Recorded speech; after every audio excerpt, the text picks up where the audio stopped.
I stood in the middle of our living room, staring at the airline tickets in my hand. 2 tickets to Bali.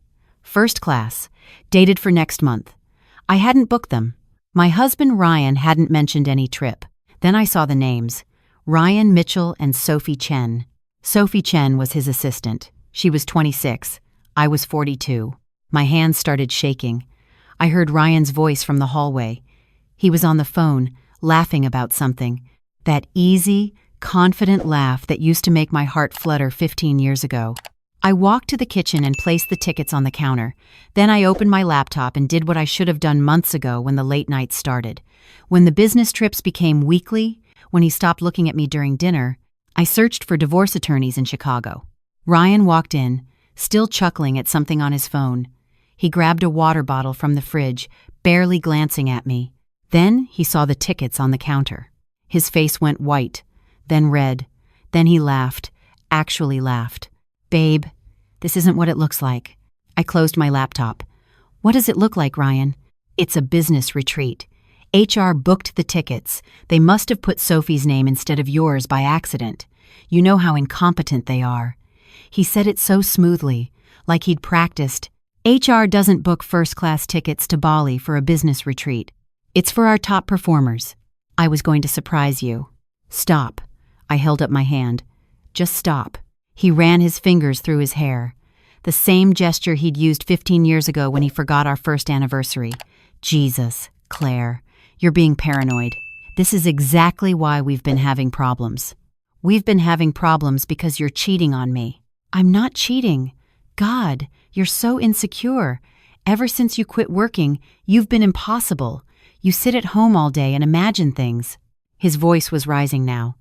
"Do you know how exhausting it is to come home to this?" I felt something crack inside me. Not break. Crack, like ice before it shatters completely. "I quit working because you asked me to. You said we needed someone home for the kids. You said your career was taking off, and we needed stability. That was 10 years ago, Claire. The kids are teenagers now. What's your excuse?" I stared at him. This man I'd built a life with. This man I'd supported through business school while working 2 jobs. This man whose parents I'd cared for during their final years while he was climbing the corporate ladder. "Get out," I said quietly. "What?" "Get out of this house. Tonight." He laughed again. That same easy laugh. "This is my house. I paid for it. I pay for everything. You want me to leave? Where exactly would you go?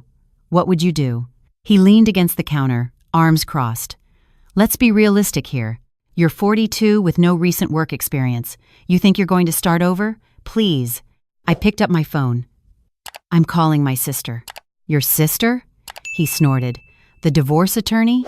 Go ahead. Let her explain how community property works. Let her explain what judges think about stay-at-home moms who refuse to contribute. You think you're getting half? You think—" I said, "Get out." Something in my voice made him stop. He stared at me for a long moment. Then he grabbed his keys from the counter. "Fine. I'll stay at the club tonight. But when you calm down and realize how stupid you're being, remember this. You need me. You've always needed me. And wherever I go, I'll be just fine. Can you say the same?" He walked out. The door closed. I heard his car start and drive away. Then I sat down on the kitchen floor and cried. Not because I was losing him, but because I'd lost myself so long ago I wasn't sure I could find her again. My sister Lauren answered on the first ring. "Tell me." I told her everything. The tickets, the late nights, the way he looked through me instead of at me, the comment about me being a burden. "Where are the kids?" she asked. "Emma's at volleyball practice. Jake's at his friend's house. They'll be back in an hour." "Okay, listen to me carefully. Go to his office right now. If he has a home computer, check it. Check bank statements. Check credit cards. Check everything. Take photos of anything suspicious. Do you have access to his accounts?" "I have the passwords to our joint account." "What about his business accounts? Personal accounts you don't know about?" I paused. "I don't know." "Find out. Also, does he have a safe?" "In his closet." "I don't have the combination." "We'll deal with that later. Right now, document everything. I'm coming over tomorrow morning. Don't tell the kids anything yet. Don't tell Ryan we talked. Act normal. Can you do that?" "I don't know if—" Claire, can you do that? I wiped my eyes. Yes. Good. I love you. You're going to be okay. Better than okay. I hung up and went to Ryan's office. The room he'd turned into his personal sanctuary, the room I wasn't supposed to mess with. I started with his desk drawers, business cards, old receipts, nothing interesting. Then I opened his laptop. It was unlocked. His email was open. I scrolled through. Most of it was boring work stuff. Then I saw a folder labeled Personal. I clicked it. The first email was from Sophie. Can't wait for Bali. 2 weeks with you sounds like heaven. The next one was worse. Details I won't repeat. Photos I wish I could unsee. I felt numb. Completely numb. I took photos of everything with my phone. Then I dug deeper. I found a credit card I didn't know about, charges for jewelry, restaurants I'd never been to, a hotel in downtown Chicago, hundreds of charges over the past year. Then I found something else. A bank account, in Ryan's name only, with $70,000 in it. Money I didn't know existed. I screenshotted everything. Then I heard the garage door opening. My heart jumped. The kids were home. I closed the laptop, shut the drawers, and walked out of the office just as Emma came through the door. Hey, Mom. Coach says I might make varsity. She dumped her bag on the floor. That's wonderful, honey. My voice sounded strange in my own ears. You okay? I'm fine, just tired. There's leftover lasagna if you're hungry. She gave me a weird look but headed to the kitchen. Jake came in next, headphones on, barely acknowledging me as he went straight to his room. I went upstairs to my bedroom and locked the door. Then I sent all the photos to Lauren. She called immediately. Holy shit. Yeah. Claire, this is good. I mean, it's awful. But legally, this is very good. The secret account, especially. Was there anything else? I didn't get to the safe. We need to. Tomorrow. I'm coming over at 9. Tell Ryan you have a doctor's appointment. Tell the kids whatever. But I need to be there when we open it. How are we going to open it without the combination? I'm bringing someone. A locksmith. Technically, it's your house too, so it's legal. Ryan can be mad all he wants. That night, Ryan didn't come home. He texted around midnight. Staying at Mark's place. Needs space to think. I texted back. Okay. I didn't sleep.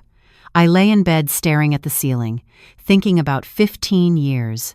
15 years of making his coffee the way he liked it, packing his lunches, attending his company events, smiling at his colleagues while they asked what I did, and I said, I'm a stay-at-home mom, and watched their eyes glaze over. 15 years of shrinking myself so he could grow.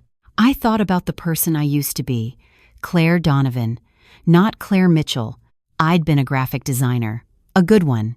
I'd worked at a creative agency in downtown Chicago. I'd won awards. I'd loved my job. Then Emma was born. Then Jake. And Ryan said, someone needs to be home. My career is taking off. We need stability. So I quit. And I became stable. I became the foundation while he built his empire on top of me. And now he was right. I was 42 with no recent work experience. I'd been out of the industry for a decade. Design software had changed. Trends had evolved. I'd missed everything. But lying there in the dark, I made a decision. I'd rather rebuild from nothing than stay buried under his success. Lauren arrived at exactly 9 a.m., with a man carrying a toolkit. The kids were at school. Ryan was still at Mark's. This is Tony, Lauren said. He's very discreet. Tony nodded at me and went straight to Ryan's closet. It took him 12 minutes to open the safe. Inside, we found documents. A prenup I'd never signed. A postnup I'd definitely never signed, both with my signature forged. Jesus Christ, Lauren whispered. He was planning this. There were also papers for the secret bank account, an LLC I'd never heard of, and a lease agreement for an apartment in downtown Chicago. He'd been planning to leave me. Probably for months, maybe years. Claire, do you understand what this means? Lauren was taking photos with her phone. He was setting up to screw you over. The forged signatures alone are fraud. This prenup would have been thrown out anyway since you never signed it, but the fact that he forged it and tried to hide assets? Any judge is going to crucify him. He has an apartment, I said. My voice sounded far away. Had, past tense, because now we have proof. Tony, thank you so much. Send me your invoice. Tony packed up and left. Lauren and I sat in the bedroom. What do I do now? I asked. Now? You file first. You get ahead of this. You nail him before he knows what hit him. She squeezed my hand. And then you rebuild. But first, we destroy. I filed for divorce the next day. Lauren helped me do it fast and quietly. We filed in court, and Ryan was served papers at his office. He called me screaming. What the fuck, Claire? You wanted a divorce. I'm giving you one. I never said you went through my things. You had no right. It's my house too, Ryan. Remember? Community property? I used his own words from that night. You bitch. You absolute. Do you understand what you've done? Do you know how this looks? I have a reputation. You should have thought about that before sleeping with your assistant and forging my signature on legal documents and hiding marital assets. Silence. How did you... See you in court. I hung up. He tried calling back. I didn't answer. He showed up at the house. I didn't open the door. He texted threats about taking the kids, taking the house, taking everything. Lauren screenshotted every single message. The kids were confused. Emma kept asking why Dad wasn't coming home. Jake got quiet and spent more time in his room. I sat them down one evening. They were 15 and 13, old enough to understand some of it. Your dad and I are getting divorced, I said. It's not anyone's fault. Sometimes people grow apart. But why? Emma's eyes were filling with tears. Did you guys even try? How do you explain to your daughter that her father cheated? That he called you a burden? That he was planning to abandon you all while pretending everything was fine? We tried for a long time, honey. But sometimes trying isn't enough. Jake just stared at his phone. Whatever. Can I go? Jake. I said whatever. He stood up and went to his room. I heard his door slam. Emma was crying now. This is so stupid. Why can't you just work it out? I wish we could. You're ruining everything. She ran upstairs. I sat alone in the kitchen. My family was falling apart. My kids hated me. And Ryan was out there playing the victim, telling everyone I'd lost my mind. But I had the evidence. I had the truth. And I had Lauren. The divorce proceedings started. Ryan hired an expensive attorney, the kind who wears $1,000 suits and smiles like a shark. We went back and forth on everything: asset division, child custody, support payments. Ryan's attorney argued I'd been a stay-at-home mom by choice, that I'd lived comfortably for years, that I wasn't entitled to half of what Ryan had earned. Lauren destroyed that argument in 10 minutes. She showed the forged documents, the hidden accounts, the evidence of infidelity, the apartment lease. The judge was not impressed. Ryan's face went purple. He started yelling in court about how I'd trapped him, how I'd given up my career to manipulate him, how I'd always been jealous of his success. The judge told him to sit down or be held in contempt. It took 6 months. 6 months of legal battles and angry texts, and the kids barely speaking to me. But in the end, I got half of everything. Half the house, half his retirement accounts, half the money he'd hidden, and full custody of the kids, with Ryan getting every other weekend and Wednesday dinners. Ryan was furious. This is bullshit. Complete bullshit. You're taking money I earned. Money we earned, Lauren corrected. Your wife supported you through business school. She raised your children. She sacrificed her career. She earned every penny. He glared at me. You'll never make it on your own. You'll see. In 6 months, you'll be begging to come back. I looked at him. Really looked at him. This man I'd loved. This man I'd built a life with. And I felt nothing but relief that it was over. Goodbye, Ryan. I sold the house. It was too big and full of bad memories. I bought a smaller condo closer to the city. 3 bedrooms, enough space for me and the kids. Emma adjusted slowly. She was angry for a while, but eventually, she started talking to me again. We had long conversations about relationships and respect and choosing yourself. Jake stayed quiet. He spent more weekends with Ryan, and I didn't fight it. He needed to figure things out on his own. Then I did something I hadn't done in 10 years. I updated my portfolio. I took online courses in the latest design software. I joined professional groups. I went to networking events. And I started freelancing. My first client was a small startup that needed a logo. They paid me $300. It wasn't much, but it was mine. Money I'd earned with my own skills. My second client was bigger. A marketing agency that needed a complete brand redesign. They paid me $5,000.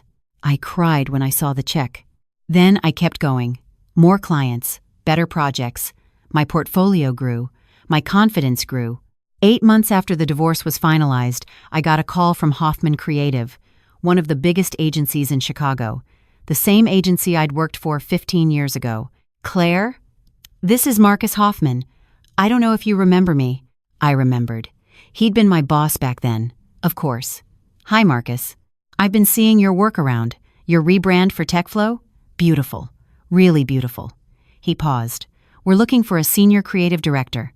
I know it's been a while since you worked in-house, but I'd love to talk to you about it. I almost laughed. Senior creative director at Hoffman Creative. I'd love to talk, I said. 2 weeks later, I had a job offer. 6 figures, full benefits, creative control on major accounts. I accepted. Emma screamed when I told her. Actually screamed with joy. Mom! Oh my God! That's amazing! Even Jake smiled. Just a little. That's cool, Mom. I started at Hoffman the next month. It was terrifying and exhilarating and exhausting, but I loved it. God, I loved it. I'd forgotten what it felt like to be good at something, to create something beautiful and have people respect it, to be seen as more than just someone's wife or someone's mother. I was Claire Donovan again. But better, stronger. 6 months into my new job, I ran into Ryan at a coffee shop downtown. He was with a young woman, not Sophie, someone else. He looked older, tired. His suit was cheaper than the ones he used to wear. Claire. He seemed surprised to see me. Ryan. Hi. Awkward silence. The woman with him was texting, completely checked out. I heard you're working at Hoffman, he said. I am. That's good. That's really good. He shifted his weight. Look, I know things ended badly. They did. But maybe we could grab coffee sometime. Talk, for the kids. I looked at him. This man who'd told me I'd never make it, who'd called me a burden, who'd tried to hide money and forge signatures to screw me over. And I smiled. Not a bitter smile. Just free. I don't think that's necessary. Take care, Ryan. I walked past him and out into the Chicago sunshine. My phone buzzed. Emma texting. Are you still coming to my game tonight? Me. Wouldn't miss it. That evening, I sat in the bleachers watching Emma play. She was good, really good, strong and confident and completely herself. Jake sat next to me, actually putting his phone away for once. She's getting a scholarship for sure, he said. I hope so. Mom?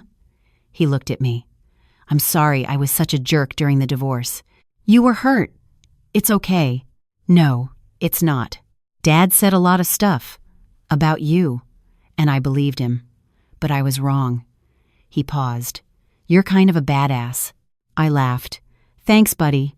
I mean it. You started over. You didn't have to. You could have just, I don't know. But you didn't. I did have to, I said. For me, and for you guys, I needed you to see that it's never too late to choose yourself. He nodded. I see it. That night, I got home to my small condo. I made tea and sat on my balcony overlooking the city. The lights sparkled below. Somewhere in one of those buildings was Hoffman Creative, my office, my work, my future. I thought about the woman I'd been, the one who found those tickets and broke down on the kitchen floor. She'd been so scared, so convinced she was nothing without him. But she'd been wrong. I pulled out my phone and opened my photos. I scrolled until I found one from 15 years ago. Me at my old desk at Hoffman, young and confident and full of dreams. Then I took a selfie. Me now, 43. Gray hairs I didn't bother hiding, laugh lines around my eyes, tired but happy. I put the photos side by side, different, but the same person. I posted them both on Instagram with a caption, 15 years apart, one break, one rebuild, never too late to find yourself again. Within an hour, I had 200 likes and dozens of comments from other women sharing their own stories. Lauren called, "You're viral, babe." Apparently. How does it feel? Good, I said. Really, really good. Because Ryan had been wrong about everything. I didn't need him. I never had. I just needed to remember who I was. And now? I'd never forget again.